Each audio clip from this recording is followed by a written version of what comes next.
You have 0 followers and no content, but you want to become a content creator. But how do you even begin? How do you know what to post, when to post? How do you get followers? What's the deal with brands? Today, I'm breaking down the 10 things I would do if I was starting from scratch as a brand new creator right now. Welcome to Small Steps, Big Moves, the podcast about the business of influence and content creation. My name is Carmen Sognonvi, and I've been creating content since 2016, primarily in the luxury family travel space. Even as a small to mid-sized creator, I've been able to generate 6 figures in revenue from paid travel and brand deals every single year since 2018. So to me, the business side of this profession is just as much fun as the creative side. Hi, I'm Giovanna Gatto, and I'm a freelance video editor and content creator in the food and travel space. I primarily work with small businesses and other content creators, and I've been watching YouTube since before I could ride a bike. Now that I work professionally in this space, I've really enjoyed being able to take a peek behind the scenes and see how this business truly works. Now, the focus of this episode is what we would do differently if we started as content creators right now. So Carmen, what would you do first? So number 1, I would move in silence. And what I mean by that is don't tell anyone what you're planning to do. I think that when you have a new idea for a business, a new hobby you want to try, just something that's like a little bit different from what you've been doing, there's something very like fragile and precious about that new dream of yours.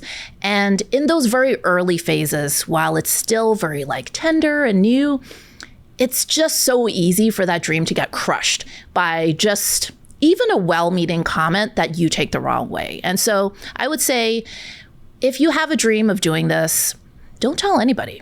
Don't tell friends, don't tell family. People often ask me like, oh, should I have all of my friends and families, follow me and subscribe? And it's like, no, you know what? Just don't even tell them because it's going to make you less self-conscious also. I think we've all seen those TikToks that are like, oh, me posting like an influencer, even though I have 2 followers. Like you kind of need to bring that energy and do a little bit of like fake it till you make it. And to you, it might be really embarrassing knowing that your friends and family are watching that. So I feel like don't tell anyone. That eliminates that like fear of being judged by people and just like go for it. Yeah. And, when you first are starting out, you're so excited. You are starting a whole new journey. In some ways, it's a new career and you want everyone to be as excited as you are. But by telling everyone, it also invites in feedback, and it might be feedback that you're not ready for or that's just not actually helpful. Yeah, exactly. And then that can be really discouraging. And then you start doubting yourself when in the beginning you were full of like hope and excitement. So yeah, just try not to invite that energy in, I would say. Yeah. And, it's kind of like when you go back to school at an older age, there is just a stigma to it. And I feel like a lot of people kind of don't get it until they understand why it's a good investment, kind of, just don't really see the purpose of doing it until they see the success. But, with content creation, I guess the difference between going back to school and starting as a content creator is that you are growing a following. So wouldn't you want your family or friends to also follow you? Yeah. And, this is kind of the reason why a lot of people do it, right? They get their friends and family to follow because then it's like, well, at least I have like 20 followers or whatever, 100, depending on how sociable you are. For me, it would be like 20 or fewer. Yeah. But I think the thing that people, especially people who are new to doing content and social media, one thing they don't realize is that engagement rates are really, really important to these algorithms. And so while you may be able to get, your friends and family to follow you and, they're either going to do it out of just obligation or some of them genuinely want to support you, but those are not necessarily your target audience, right? Depending on your niche, depending on the kind of content you make, most likely your grandma and your cousin Bobby, very different demographics. It's very unlikely that they're both falling perfectly into your target audience. And so naturally, like your friends and family are not necessarily going to be your most engaged audience. And so if you have a lot of followers, but none of them are like liking your posts, commenting on your posts, then to the algorithm, it actually looks like you have a really low engagement rate. And, typically the smaller your following is, the higher your engagement rate should be. It's sort of like once you get into like the bigger numbers, then people's engagement rates fall down to like single digits. But for newer creators, usually you should it's very common that it's like 20, 30, 40% as high as that. So yeah, for that reason, having a bunch of followers that don't genuinely, are not genuinely interested in what you're doing, it's not always that helpful. So what's something else that you would do? So something else I would do is create a library first. And what I mean by that is batch create an entire month's worth of content before you even post a single thing. And in terms of what style of content to do, what kind of format, I would say if you're really looking for just trying to hit the ground running and do what is really working right now, just focus on short form video right now. So TikToks, Instagram Reels, YouTube Shorts, that is the predominant format right now, whether we love it or hate it.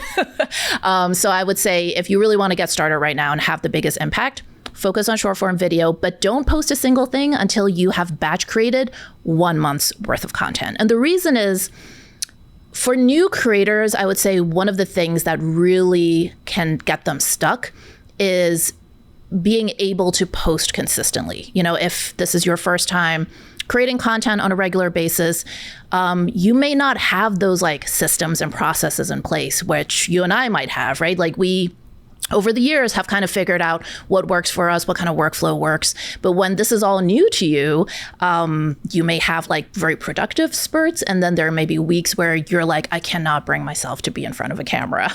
And so you want to avoid sort of posting and then not having any content for 1 or 2 weeks, because that's really going to kill your momentum. And it's going to kill, again, back to point one, that dream, that excitement that you have. So you don't want to self-sabotage. So before you post a single thing, make sure you have a month's worth all lined up in the vault so that as soon as you hit publish, that's boom, boom, boom, boom, boom for a month straight. You have content. You're going to be super consistent. It also kind of allows you to follow a traditional production process. Once you have all of that content batched, you can go back into pre-production and then post. And it should be a hopefully non-burnout cycle. Yeah, exactly. It's going to give you tons of practice. And then I think the other thing it does is also, it's going to give you a lot more data. Because one of the things in the beginning is it takes quite a while to figure out what format works for your audience. What is sort of hitting the algorithm for you? What do people seem to respond to coming from you? I can look at 3 different creators that excel at 3 different formats. And just because their audiences like it when they do it, doesn't mean that if I do the same thing, my audience is going to like it, right? So it takes you a while to figure out, what does your audience like? And think about it. If you're only posting, let's say 1 Instagram reel per week, at the end of 1 month, you have 4 reels to look at and 4 reels to be oh, which one of these performed better? It's not a statistically significant sample. Not that I am good at math, guys. I'm just trying to sound smart. But yeah, no, it's just not enough data to really make decisions about content strategy. But let's say you went every single day, you published a new reel once a day for a month straight. At the end of the month, you have 30 videos to look at, 30 videos worth of analytics data to see which ones popped, which ones did well.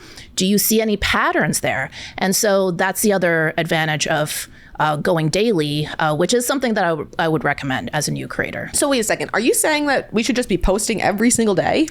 Well, to do that forever is probably not that realistic. But I would say if you really want the best chance of early success, go daily for at least the first 1 to 2 months. And that's why, again, back to batch creating, that's why you really want to have a whole month's worth ahead of time so that you are setting yourself up for success.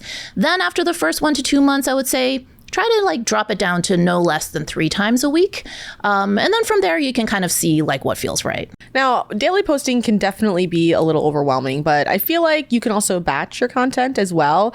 From 1 day of shooting, you can probably get 4 or 5 reels or TikToks, whatever you're capturing, which I think also helps alleviate that, stress in the beginning. You can kind of do everything together.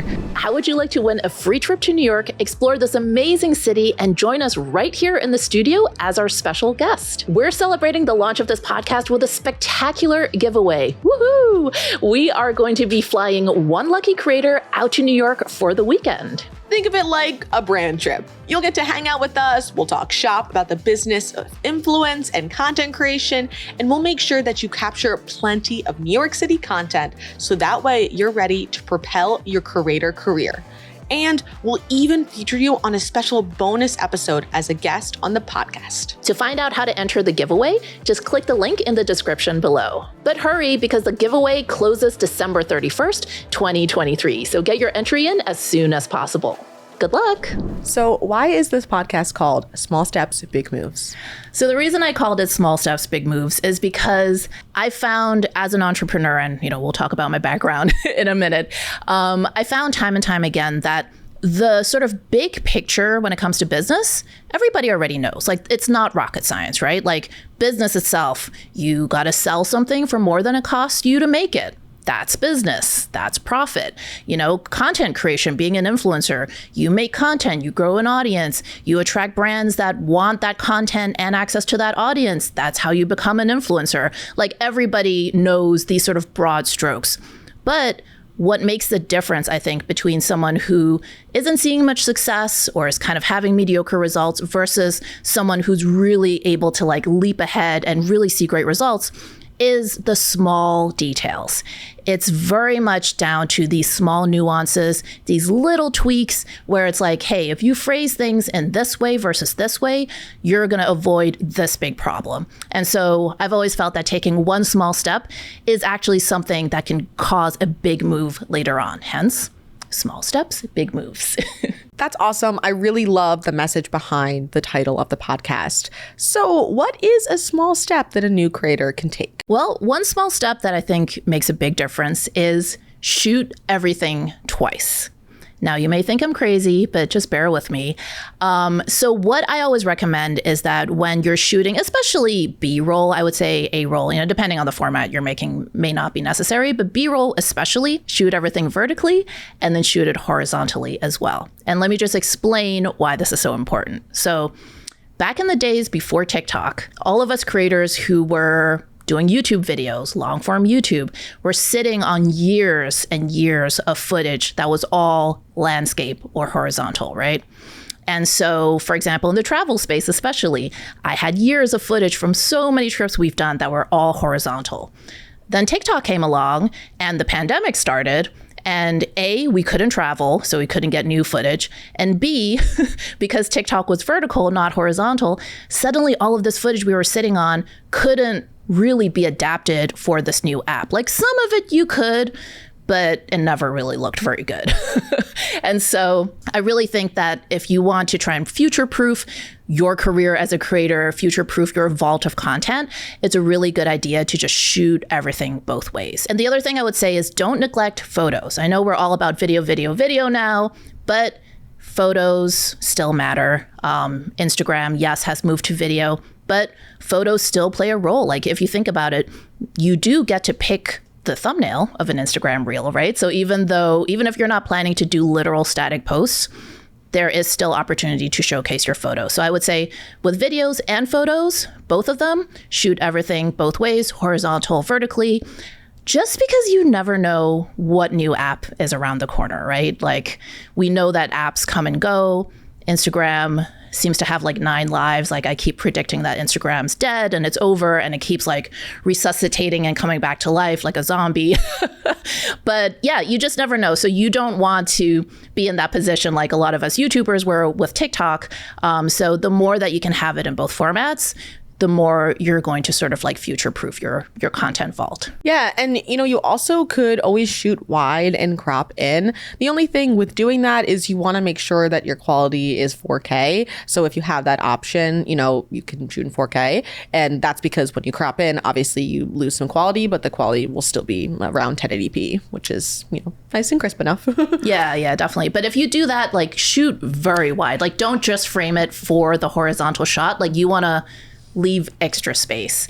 Because I think we've all seen those TikToks where it's okay, this is clearly a cut down of a horizontal video. And it's why am I zooming in on this pixelated nose on your face? It never looks good. So you don't want to post those kind of videos. Yeah, exactly. Yeah. Make sure that if you're doing it, it's intentional. Yes. So before we move on to the next tip, maybe we should share a little bit about ourselves. Now, Carmen, this isn't your first podcast, right? No, actually, I was a super OG podcaster, believe it or not. I started a podcast back in like the mid 2000s when literally in Apple iTunes, the podcast section was just an alphabetical list of about 100 shows because that's how few there were at the time. So yeah, I've actually been involved in digital media since the very early days. While I didn't start Top Flight Family till 2016, before that, I've been doing a lot of other things in the space. So I was also kind of an OG blogger. I spoke at the second ever Blog Her conference, which seems like eons ago, ancient history. But yeah, I was kind of part of that early wave of like blogging, podcasting in the mid 2000s. So yeah, this is not my first rodeo, but then I kind of took a break from the space, came back to it, doing the travel content. So I started Top Life Family in 2016. And then a couple years in, I was able to make it my full-time job. So before Top Life Family, you were an entrepreneur long before that? Yeah, so actually Top Life Family is my third business. The first business I ever started was kind of a consulting training company in the diversity and inclusion space. So I worked with a lot of Fortune 500 companies, large universities, large nonprofits. And then the second business was very different from that. So the first business was B2B, very strictly. The second business was B2C. And so my husband Serge and I started a martial arts school in Brooklyn. So very local, bricks and mortar, you know, the customers right there. We're not emailing, they're right in front of me type of business, which I learned a ton from. So I did that for over 10 years. And then, yeah, Top Flight Family is my third business. And it's interesting because Top Flight is sort of a combination of B2B and B2C because content-wise, obviously, our audience are consumers. So that aspect is B2C. But then in terms of like who's actually paying you, it's platforms, it's brands. So that side of it is B2B. So it's an interesting mix when you're a creator where you kind of need to know how to speak to like both audiences, businesses, but then also consumers. And Giovanna, let's learn a little bit more about you. So Giovanna is a couple years younger than me. Just a little, just a smidge. Okay. All right. Well, I'll walk through my journey. Yes. I did go to college a while ago, but that was for television and film and then a minor in creative writing. And then right after college, I went straight into the world of production. So my first job was kind of as like a full-time production assistant. So I was doing things from helping clients source ice sculptures for shoots all around the country to then just going on set and being like a teleprompter operator. And then from that, I took a job as a production coordinator, and that was in the corporate space because previously I was working on the agency side, and then I kind of went to more of the traditional talking head webinars type of work. And from there, I went on to be an associate editor and then an editor, and eventually I went as a full-time freelance editor on my own. But through all of that, I was also making YouTube content and other social platforms as well. And I was doing that to learn about what I liked and to learn about the business. And it definitely paid off because now obviously this is what I do. I work for myself. I was able to see the perspective of the brand, of the consumer, of, you know, the creator and post-production. And now I'm here doing this podcast. Yeah, and that's actually how you and I connected because there was a project that I was looking for editing help with. You applied for the position, and that project I ended up just like not moving forward with. And just so you know, follow up in a professional manner. Giovanna is a great example of that because you were so good at just checking in a non-pushy way. It wasn't like, you got any work for me yet? You got any work for me yet? No, it was like, you were just like, hey, just letting you know I'm here if you need anything. Because I feel like we had established a pretty good rapport. And I felt so bad because I was just like, she's great, but I just don't have the right project yet. But that goes to show that if you keep in touch on a regular basis, eventually the right project, the right opportunity will come along. And here we are doing this podcast. So what's something else that a new creator should know? So something else I think creators should do if you're new to the game is don't be afraid to be repetitive. And that may be surprising, but what I mean is don't be afraid once you find a format that works, repeat it.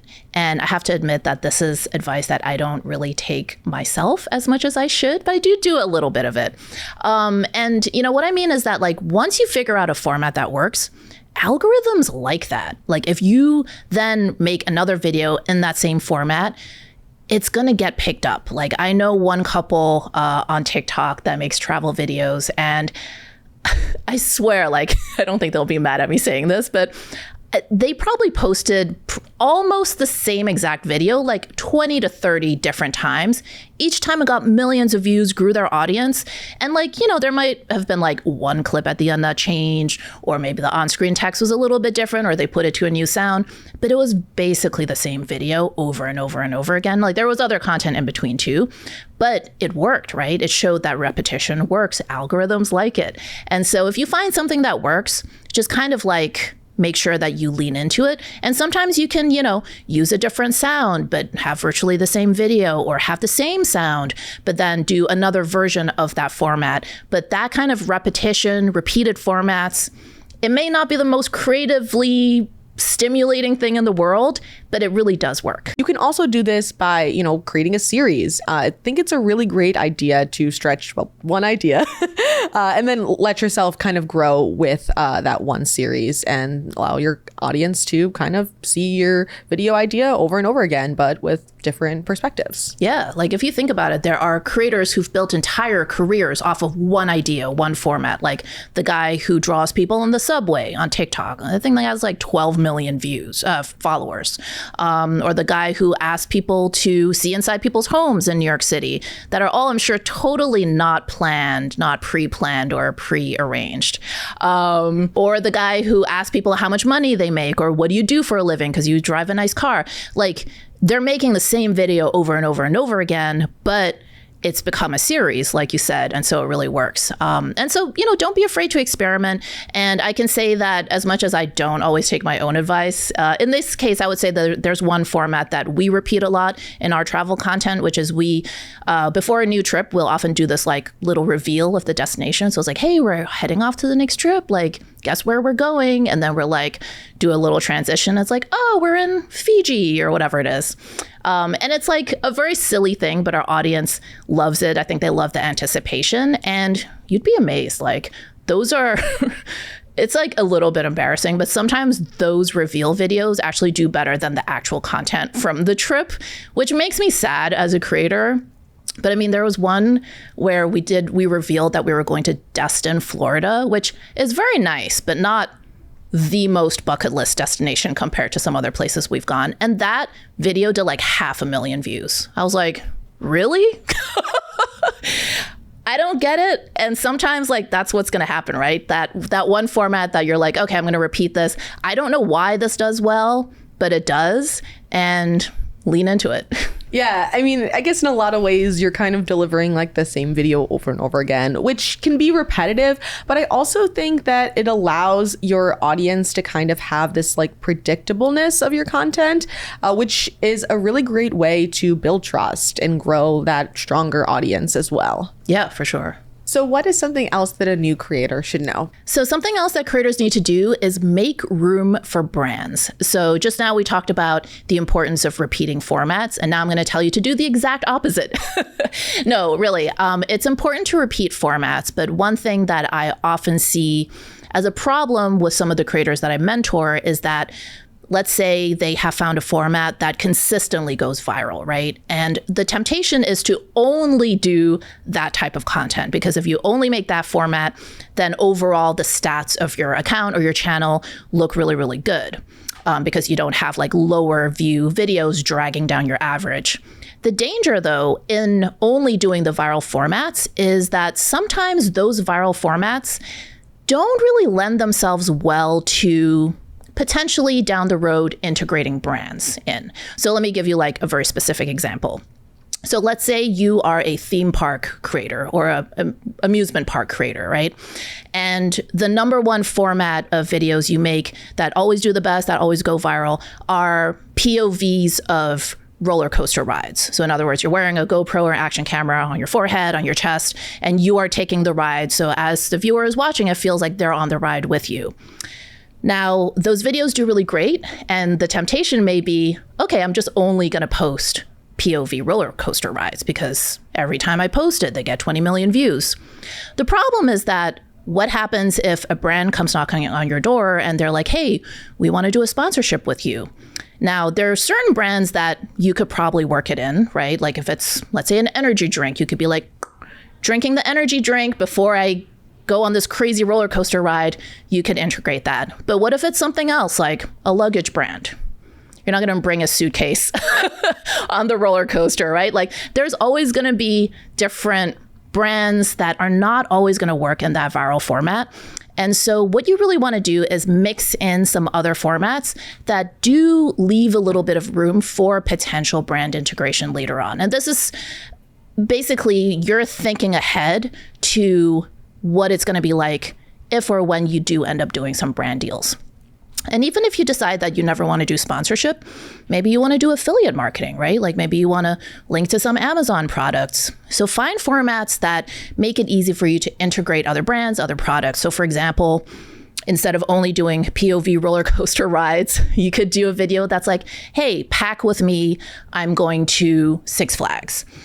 This is what I bring for a day of fun at this theme park.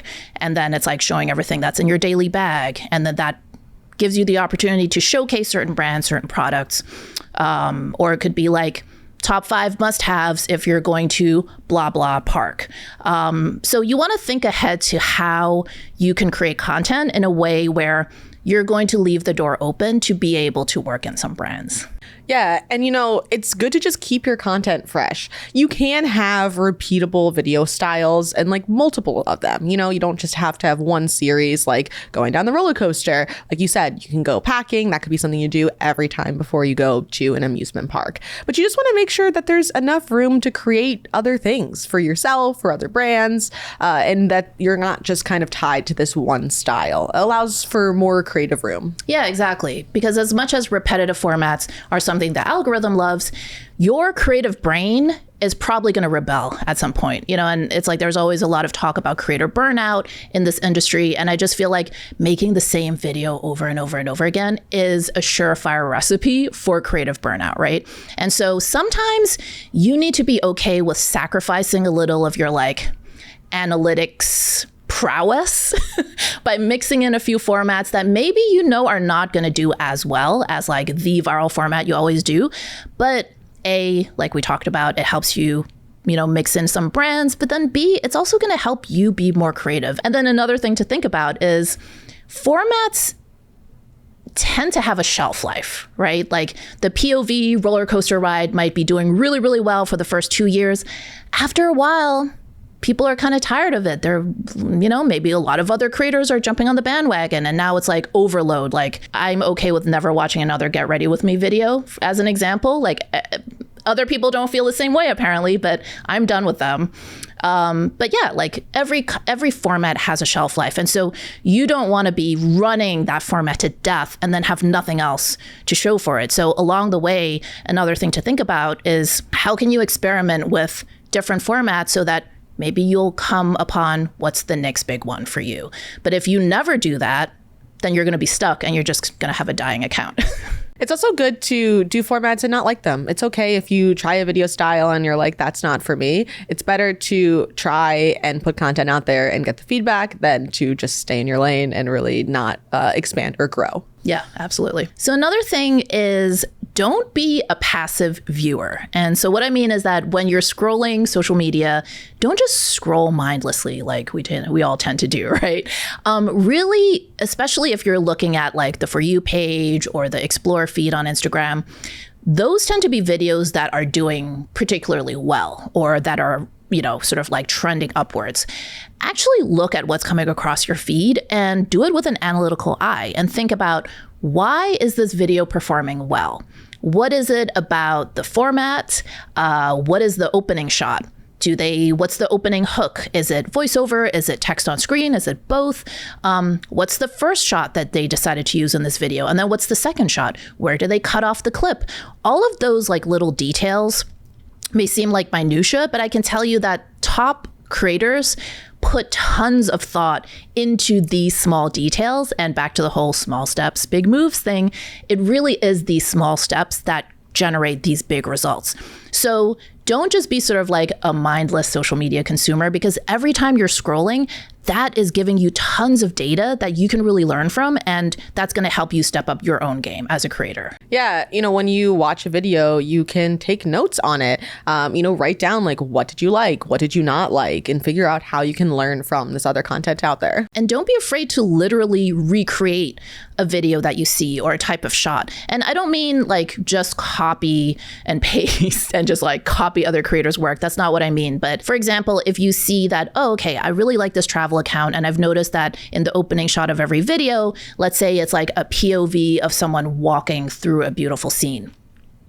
If you're creating travel content on your next trip, try to recreate that shot. It's going to be different because you'll be in a different place, but it's really about learning that technique. And when you try repeatedly to sort of recreate these little things, these little techniques, you're going to learn so much from doing that. And you're actually going to understand what's the reasoning behind why that creator chose to do that. And you're going to then sort of like incorporate these techniques into your visual language. And then after a while, like you're going to be doing these things without necessarily like planning it out, because it's just part of the way you shoot. It becomes part of your DNA as a creator. Yeah. And, like we said, we're not trying to copy, but also you should be conscious of the fact that if you like a Casey Neistat video and then you're like, I'm going to take one of his videos and I'm going to recreate it, it's probably going to look nothing like what Casey Neistat is putting out. Guys.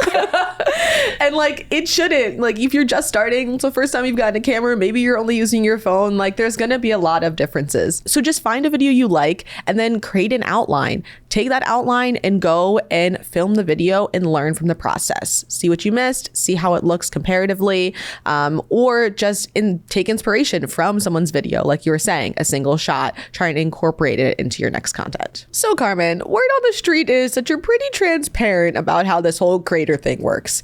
But how did you get started sharing and being so transparent about it? Yeah, so it actually started back in 2020. So if you all remember, there was the Great Reckoning happening across many different industries, and the influencer industry was no exception. And so, there was just so many creators of color, BIPOC creators starting to share their stories of how, inequalities that they experienced, discrimination, opportunities that they were denied that were given to, maybe less qualified creators, even though, in many respects, they look better on paper.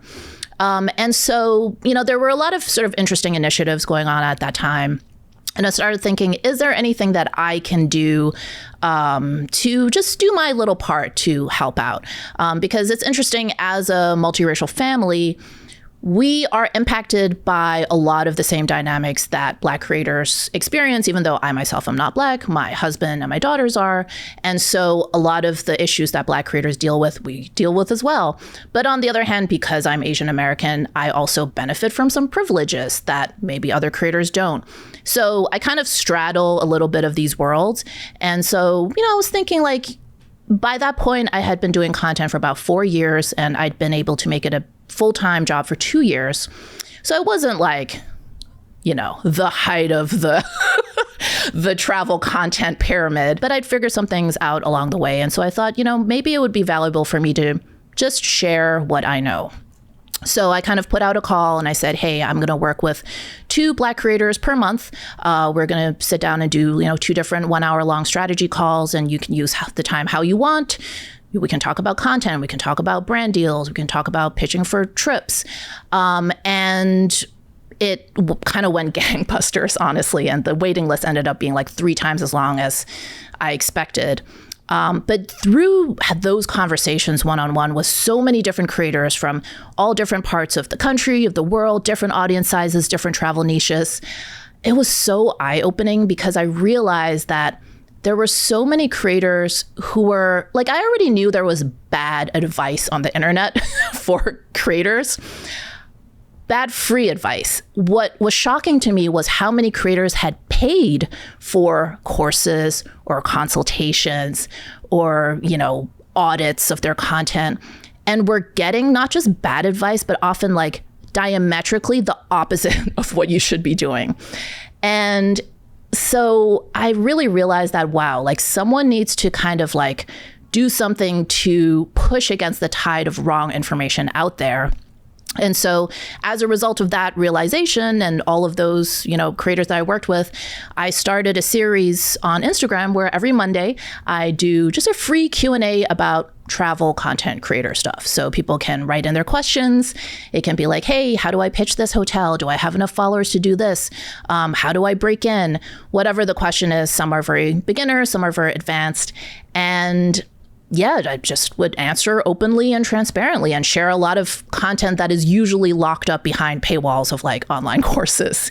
And yeah, just started doing that, and that's kind of how it started. And so, you still do that Q&A on Instagram. I do. Yeah, and I honestly find it very valuable. But do you also feel like, for people not just finding the information valuable, do you think that there have been big career jumps or like changes of career trajectory from that free advice, whether it was the pro bono work or just from like the Q&As? Yeah, definitely. Just from following the tips that I shared in these free Q&As on my Instagram stories, you had a lot of creators make huge jumps in their careers. And so because of that and the pro bono consulting, I had a lot of creators sort of asking me like, hey, how can I work with you like in a more organized way? And for a long time, I was very hesitant to do an online course because I just feel like, you guys know what I'm talking about. There's so many bullshit artists out there peddling courses about stuff that they know nothing about. And I think, as a newcomer, it's hard for you to kind of parse who's legit and who's not. And I just didn't want to be lumped in with that group, right? And so I was like, I'll just stick to my little like Q&As. But then, sort of like the drumbeat got louder, so to speak. And so I was like, okay. So I decided to do something a little bit different. So I actually hosted an in-person workshop here in New York City for a group of creators.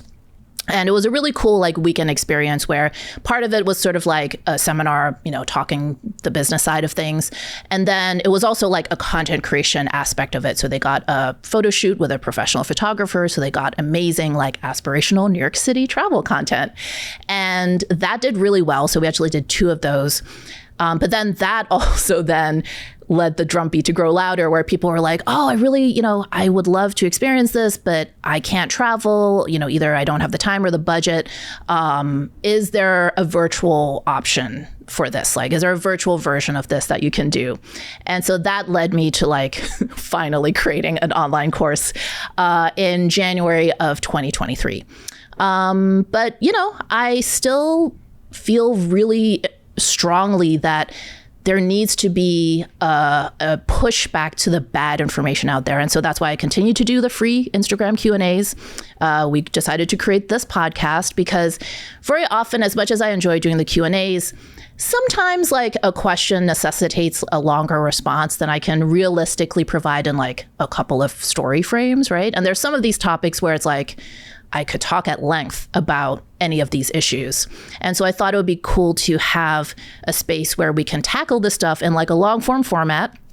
And I thought, a podcast would be perfect for that. So it's been really great to see over the years how many creators have really seen massive changes in their career trajectories, from creators quitting their jobs to landing their first collabs to landing their first 5-figure collab. And these are creators that either I worked with pro bono or who came to my workshop in New York, who bought my course, or literally who were just like loyally reading those Instagram stories every Monday. So it's really been great to see that, I've been able to make an impact. And hopefully this podcast will be like the next era of that. So you're saying you can only answer so many DMs and so many emails. And while the Q&A is super helpful, frames on Instagram are only going to get you so far, because obviously some topics can be talked about for hours, like on this podcast. But what makes this podcast different from other creator podcasts? Yeah, I think one of the things that I plan for us to do a little bit differently is that we're going to talk pretty equally about YouTube, Instagram, and TikTok. Not that we'll necessarily spend a whole episode on like one platform, but what I see when it comes to like other podcasts or other YouTube channels, for example, about creator stuff, is that a lot of the people running those shows or those channels, their expertise tends to be primarily in one platform. So either most of the stuff they've done is on YouTube, or most of what they've done is on Instagram or on TikTok. There aren't that many people that have equal amounts of experience and an equal track record amongst the three big platforms. So typically, if you're a long form video creator, you probably haven't done a ton of shorts or photos. And then vice versa. If you're a photographer, you haven't done much video. Or if you're a short form video person, you hate the idea of doing long form video. And so I think that's one difference is that, I'm not going to pretend like I'm the best at all three platforms. I struggle as well. But I have enough experience to be able to speak to the nuances. And especially when it comes to brand deals, as we'll talk about in the course of the season, brand deals and the way they're structured for YouTube is totally different from how they're structured and how the fees work on Instagram and TikTok. So it's nuances like that I think I can kind of like bring that to the table. And, we'll have a lot of episodes where it's just the two of us like this. But we are also going to bring on some guests throughout the season who have experience in different types of niches than I've done, who have different experiences on different platforms from YouTube, Instagram, TikTok. And so we're going to get a chance to learn from them as well to kind of like fill in some of those knowledge gaps. So I think it's really going to be cool. So what's something else that you think makes this podcast different? Yeah, I think I bring a very different perspective because I kind of take a wider view of things, right? Because I have been involved in digital media since like the early to mid 2000s. I've seen sort of like platforms come and go and trends come and go.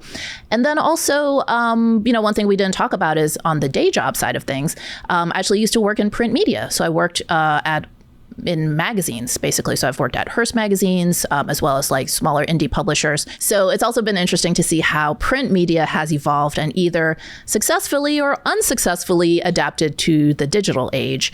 And then I think finally, because for a lot of creators, I think becoming a creator was their first foray into entrepreneurship. And so as well as learning to become a creator, they're also learning to become an entrepreneur. But since for me, this is my third business, I'm able to carry a lot of those lessons from previous businesses into this and, kind of apply those and share with our audience. And I think it's really refreshing to, hear from someone who's actually done it. You've lived the career, you are still living it. Yeah, I think a lot of sort of advice channels or podcasts are done by people who are more like professional coaches or consultants to creators. And that's not to say that there's no value there, right? I think the advantage that they have is they work with a bunch of different creators. So they're able to get kind of like a wider view of the industry, which I think can be really valuable. But I think that, as we talked about, the small steps concept, when you're the one actually building the career as a creator, actually creating consumer facing content, not just how to be a creator type content, there's just a lot of like details and nuances that you pick up that I think are hard to pick up if you're just consulting. And so it's like those really like specific things that we're really going to dig into on this podcast that I think are really going to be the things that pay off, I think, for people who are listening. By the way, if you're finding this video useful, please hit the like button because it really does help us reach more creators just like you. And if you haven't already, please subscribe and turn on notifications so that you don't miss our next episode. So another thing that you should do as a new creator is introduce yourself to brands. And you may be thinking, Carmen, I have like 5 followers. Like, why would I bother doing this? So the point is not to try and land a brand deal right away, right? The point is really just to sort of introduce yourself as an up-and-comer. And you're just like, hey, this is me. I just want to get on your radar, introduce myself. I'm still early in my journey, but I would love to keep in touch and, give you an update every once in a while. And hopefully later on, there might be an opportunity for us to work together.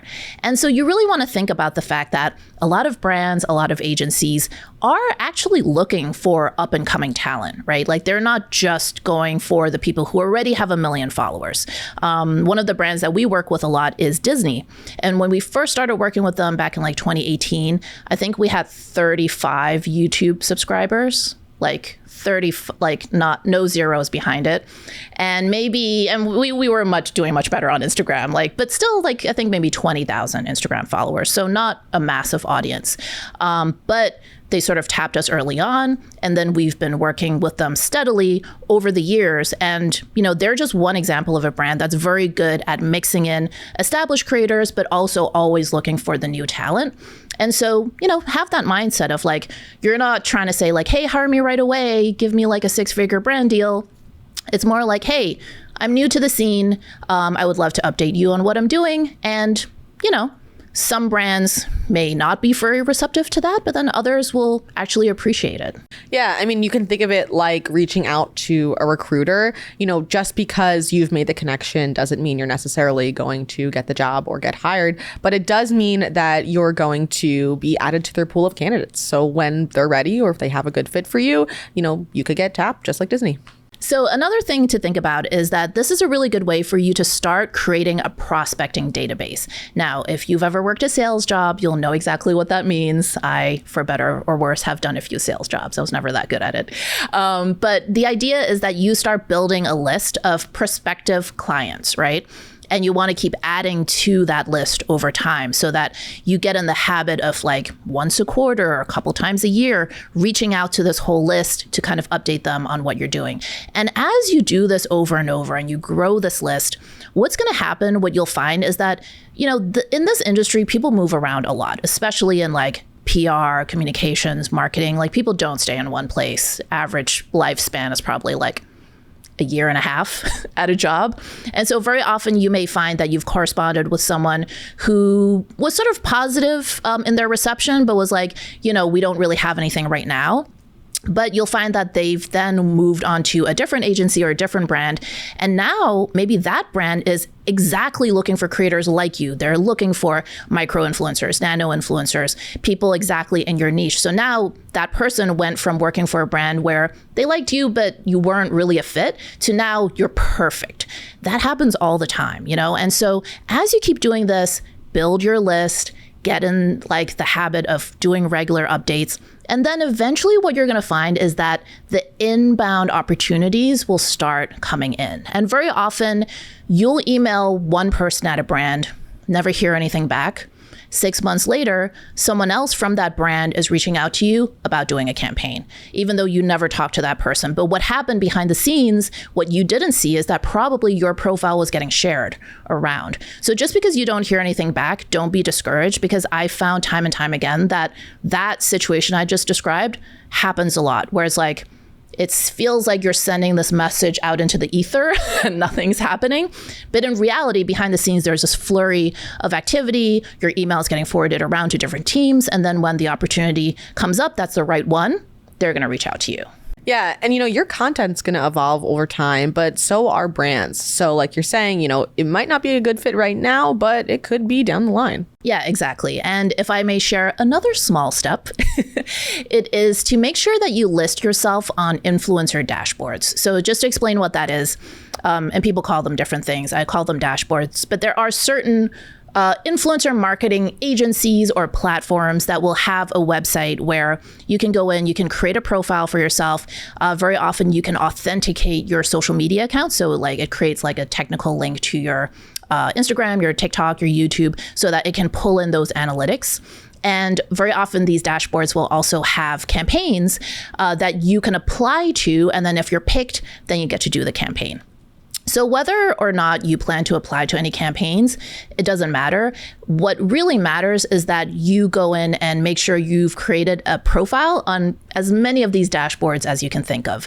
Now, I don't have a comprehensive list of these. I'm so sorry, but I'm going to list a few that I can think of off the top. And then if you Google these, you'll probably find more and more and more. So one is FOHR, F-O-H-R. They're a pretty, sort of popular influencer dashboard. Another one I can think of, this is like a bit old school, is Social Fabric. That's another one. Clever is another one. Sway is another one. I'm sure there's dozens more that I can't think of, but those few names should kind of get you started on a Google search. But the idea is to make sure you're listed. And the reason why this is so important is, again, even if you don't plan to do any of the campaigns on these dashboards, most brands and agencies subscribe to some kind of influencer database software. That's where they go when they're sourcing influencers for new campaigns. Like some people will still just literally scroll Instagram to look for people, but very often they're pulling from these software systems. And a lot of these influencer dashboards feed into these database software programs. So the more that you are out there on these dashboards, the more likely it is that you'll show up in the database software. And again, that just makes it more likely that you're going to be on the radar. Yeah, I mean, the whole object here is just to put your name on the map. You know, if you want to become a full-time creator, I think this is a great small step to make it a reality. So another thing you can do if you really want to start on this path of doing brand deals is to make your own sponsored posts. And that may sound weird, but think about it. It's like if you want to get a job, a lot of jobs are not going to hire you if you have no work experience. But how do you get work experience if you've never had a job before and no job wants to hire? Like, you know, it's the chicken or the egg thing. And it's exactly like that with brand deals. Like a lot of brands are not going to want to work with you unless they can see that you've done brand deals before. They can see examples of your work. They can feel confident that you at least a little bit know what you're doing, even if you're new. And so you really need to create your own opportunities when it comes to that and start building that portfolio. What I recommend for new creators is to actually essentially do what I said, create your own sponsored posts. And the way you do this is reach out to a brand to get a gifted item. You'll find often that it's challenging to get brands to pay you, especially in the early years, but they will gladly send you free stuff. A lot of them. Yeah, tap a bunch of brands that make sense in your niche and say, hey, I really love this. Any way you could, gift me that item in exchange for a social media post. That's you'll get a lot of yeses by doing that. Another way you could do it is by signing up for an affiliate program of a brand that you like, either an individual brand or a retailer like Amazon, for instance. Walmart also has a very extensive affiliate program now. And then you can basically use those gifted or affiliate marketing type relationships to create sponsored content about a product or a brand. And basically you want to think of this as this is your time to practice making sponsored content. Because I will tell you that as much as influencers might make it look easy, it's very awkward making sponsored posts because the idea is that it should feel organic, but yet you also want to make sure it has the proper disclosures. And then very often there's going to be like 5 key messages in the creative brief that you have to put in the caption and in the content. And it's really hard to do all of those things and still seem like natural. So it takes practice. And for you to actually create your own sponsored posts gives you the opportunity to practice and then to build this portfolio of examples that then when you do approach a brand or you apply to a campaign on a dashboard, you can be like, hey, this is an example of a post I did for, let's say, a cereal brand. Hey, this is one I did for a luggage brand, and so on. So you have to really create your own opportunities. Yeah, and when you do create those videos, you can make sure you tag the brands and just be professionally yourself. Yeah, exactly. And then another thing when it comes to tagging brands that you may not be aware of is that in a lot of these influencer dashboards or influencer database software programs, they will actually be able to pull out from analytics what are the brands that you tag the most often. So if you're trying to create a vibe, for lack of a better word, or you're trying to really establish yourself as like, hey, I make a lot of content in this niche, make sure that you're tagging the right brands. So if you really want to become like a food creator, don't be tagging a bunch of makeup brands, because that's going to throw people off. So yeah, whether it's, organically you're tagging brands or through these sort of practice sponsored posts, that's actually valuable data for these dashboards and these databases. So other than building your portfolio, is there any other reason that you should kind of make your own sponsored posts? Yeah, another big reason to do it is to prime your audience. And so what you'll find is that there's a lot of creators who didn't monetize for a really, really long time, or they really held off on working with brands, or they really held off on like selling anything to their audience. So all along for years and years, like it was just like good vibes, man. Like I'm just here for the love. I'm just like you. Like this is not a business. I'm just here to make content for the love of it.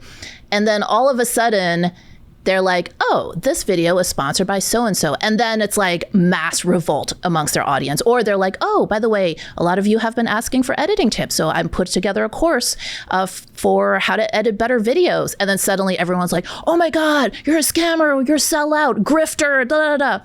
And it's like, on the one hand, you have like examples like that. And then on the other hand, you have creators that are like, oh, by the way, this is a $10,000 course. And then people are clamoring to sign up. No, not a single negative comment ever, right? What's the difference? The difference is that one creator primed their audience that, hey, this is a commercial venture, and the other one didn't. So if you don't get your audience used to the idea of there being some commercial aspect to what you do, then you're probably going to get a lot of pushback once you start doing brand deals, or if you have plans to sell merch or launch a course or anything like that where you're selling directly to your audience. So doing those sponsored posts early on when no brands is like knocking down your door offering you a deal, it's really important to kind of like prime your audience and get them used to that. And, you know, I have to say, like, when I first started sharing like creator tips on my Instagram stories, one thing that I was really concerned about was I was like, is this going to turn off my audience? Because now I'm sort of like letting them peek behind the curtain and seeing sort of like the inside baseball side of this thing, as opposed to just getting swept along with the fantasy and the aspiration of the trips that we do. And actually what I found was the opposite, where I found that even people who follow us who have absolutely no interest in becoming a creator really enjoyed reading those like creator tips I would share. And to them, they were actually like, wow, I've learned that there's so much work that goes into this profession. And now I actually appreciate your work even more and the work of other creators I follow, because now I realize there's a lot that goes into this. So I think the idea is like, don't condescend to your audience. Audiences know nowadays that this is a business, right? Like, I feel like 6-7 years ago, you could, like, in the travel space, this was very prevalent, where it's like, I'm just a regular couple. I'm just a regular family. We sold all our stuff and we're just gonna like travel the world and big little bitty videos. And then it's like, oh, but yet you meticulously documented every single moment of this video in a very professional manner. Because most of us who did a lot of trips before we decided to start making content have all these great trips that we have no content from. Like, that's the normal way to do it. So it's like, obviously you planned to start a channel, or like you plan to become a creator, you plan to start to become an influencer. And so I feel like 7 years ago, people were still like, oh, that's so cute. Like, they're just like me. And now I think like audiences are savvy. So don't condescend. Don't pretend there's no business model behind it. Don't pretend this isn't a career you're trying to do, because they will respect you more for being clear and not sort of like trying to pull the wool over their eyes. Yeah, I also think this helps a lot so that when you do start doing more and more brand deals, your audience will actually be excited for you. Yes. And not like, well, wait a second, what is happening here? Like, they will be rooting for you. They'll be on your team and will also deliver better results. Exactly. And, you know, with brand deals, you kind of live and die by engagement, right? So it's like, if you drop a brand deal and it's like total crickets because your audience is like, what the F is this? Like, we've never seen a sponsored post from Giovanna ever. And now suddenly she's pushing like Rolaids, you know? Yeah, the response is not going to be great. But like you said, like, if they understand and they respect from day one that, hey, you're doing all of this free content that we enjoy, but something also has to pay the bills, they're more likely to be like, yeah, oh my God, like, you know, leave supportive comments. I love this brand. We're so excited that this brand is working with my favorite creator. In this day and age, people are not naive anymore. So don't condescend, make it clear. Don't be afraid to, you know, show that there is a business model. And actually your audience will respect you more for it. And I think overall, transparency builds trust, and that builds a more valuable audience. So something else that's really helpful as a new creator is find a group of peers. So it's so helpful, especially in the early days, to find other creators that are maybe at a similar stage of career as you, maybe similar audience sizes, similar like number of months or years into doing this. And, you know, just kind of like get friendly with each other and share information. Because I can tell you, like, the beginning years of doing this, it really feels like you're playing a board game and you don't know the rules, but you have to like figure it out as you go along. And, you know, nowadays there's actually so much more information out there like this podcast. But back in 2016, when I first started, I can remember everything being just shrouded in mystery. And you'd be so grateful if like someone just dropped a tiny little crumb of information. You'd be like, oh my God, oh my God. Oh, did you, you know, and then it's like, I'd be sharing with my other creator friends. And it's really like the other creators I knew who were generous enough to share their knowledge that taught me everything I needed to know to kind of go to the next level. And I just want to shout out Robin from Lux Recess. You were one of the most generous people when I was first getting started, even though a lot of other people might have seen me as a quote unquote competitor because we were both in the luxury family travel space, but she was so generous and kind of like giving me a lay of the land. And she wasn't a super expert either, but she was in it for like 1 or 2 years longer than I had been. And she shared such useful information. I learned from her that you could get like hosted stays, you could get hosted on trips by tourism boards. So it's like there's always going to be those people along the way that really helped you out. And that's kind of why I do this podcast, because just as I learned so much from creators who were generous enough to share, I'm trying to kind of pay it forward. But it really is like a process of like just gleaning little bits of information. Like I remember another creator friend of mine who had been on a few tourism board trips, and I was like, oh my God, I can't believe you've like cracked the code on doing this. And then I remember she was like, yeah, like, did you know that some creators actually got paid to be there? And I was like, like my mind was blown because I didn't even know that was possible, that you could literally get paid to travel. Nowadays, you see that phrase everywhere. Oh, get paid to travel, get paid to travel. In 2016, like that was not really a very known thing. But yeah, like find your group of peers. You're going to, help each other. When you learn something, share it with them. When they learn something, they're going to share it with you. You're going to help each other, and it's going to feel like less lonely as well. Yeah. And, it's good to try and like build a little community, kind of like having coworkers that are rooting for you. You want people who are on your team and also playing the same position. So that way you both can score. Oh, God, did I just give a sports analogy? Yeah. Okay. Well, you get the point. And since Giovanna is doing the sports analogies, it's like you want to make sure you don't hog the ball. You're out of bounds. So everyone just unsubscribed.